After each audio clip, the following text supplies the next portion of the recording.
4 facts about debts only rich people know. They don't want you to be rich. They are trying to protect you from success and failure. If you look and act like you don't need the money and you make them chase you, you will get all the money you want. And if you maintain your reputation as someone that always delivers and pay back on time, the bankers will be your buddies. 1. Banks want you to borrow money. In most developed countries, the interest rate is very low. In some countries, it is even negative. This means the saver is thrown under the bus, while the borrower is rewarded. Working hard to earn money seems to be an expensive way to get money.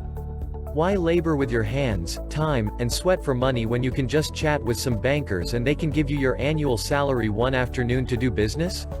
I don't mean to demean hard work in any way. But you have to think about the spectrum you are coming from. Let's say you are working hard so that you can have enough money to invest so that you can gain passive income and be able to quit your job.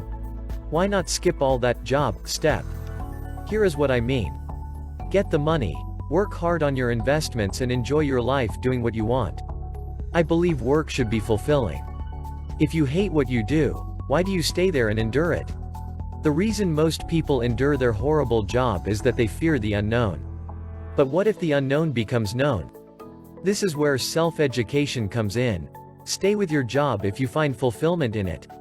But if it is just about getting money for investments, banks are willing to give you money. In fact, they are more willing to give than you are to get it. The only reason they would turn you down is that they doubt your capability by how rich you seem to them. The same bankers that reject loan applications meet with top business people to persuade them to come to take a loan in their bank. You just need to be associated with the right kind of crowd. 2. The rich use debts to buy assets. My definition of an asset is consistent with Robert Kiyosaki's definition. It says an asset is that which puts money into your pocket. It means if it doesn't put money in your own pocket, it is not an asset. The biggest thing that keeps people poor is that they spend money on things that take money out of their pockets. They spend money on things that put them in a position of paying and not the position of receiving. I have noticed that super rich people have simple explanations. But the poor and average have complex explanations. Oftentimes, the purpose of complex explanations is to make people confused. When people are confused, they can't make a decision. If they don't make a decision, then they will follow through with the default choices of the crowd. In the modern world, the difference between the rich and the others is this. The rich know how to spend money. The average are taught to save money and the poor don't know how to make money. Both making money and saving money are good if you know the smart way to do it.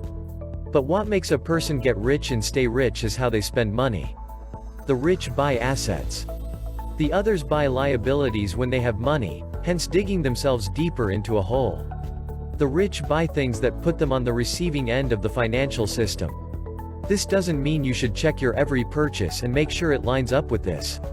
Instead, it means that before you make any major purchase that puts you at the paying end, you should make a purchase that puts you on the receiving end.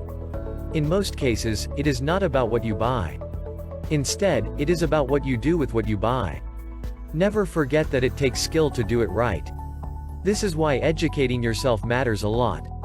3. A $400,000 funny story. I heard this funny story about Donald Trump. He now happens to be the president of the USA. But this is way back when he was just a businessman.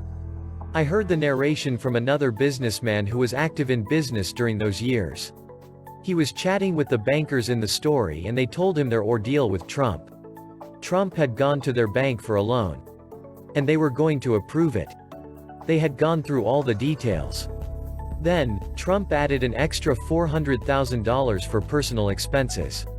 The interesting thing to the bankers was that Trump said, $400,000 for personal expenses, with a straight face. $400,000 was probably more than the annual salary of those bankers at that time. They were stunned that someone could ask for that without his expression giving away a fact that he was trying to play a smart one. He was stern and serious. The funny thing was that he got it. The bankers sheepishly admitted that they gave him the money. Sometimes getting the money you want is all about how you look. 4. Play the game before you buy your dreams. People get into debt for ridiculous things. The most ridiculous in my opinion at this time is student loans. It is a dangerous trap. Why is that a bad debt? Let us assume that the economy will always be good and you get a good job that only gets better. Let us also assume that you studied a great course in school that is in demand in the outside world. In the end, it doesn't put money in your pocket. In the end, you get to trade your time and skills for money. If your education is really an asset worth taking a loan for, why do you have to pay your time and sweat to turn it into money? It is like you are paying the system to take time away from you, and for you to trade your time for money later. That is not smart. Also, there is too much uncertainty in the world than to take up debt based on the fact that you would find a high-paying job and be in it for long enough to fully pay back. Rushing out of debt isn't very smart either. Many people are rushing to get out of debt only to get into another bad debt. Change your thinking. It is not about how to get out of debts, instead, it is about how can I have more good debts than bad debts. The thinking of paying your debts will only tend you to zero. Your fight will be to go from negative to zero. But having more good debts is about fighting to get into the positive and stay there. Just because you are reducing your debts doesn't mean you are making progress financially. Are you enjoying your life? Is your income becoming less tied to how much work you need to do physically? Think of the financial world as a game. It is about making more money come to you than is being taken from you. Everybody has things they'd love to buy for themselves.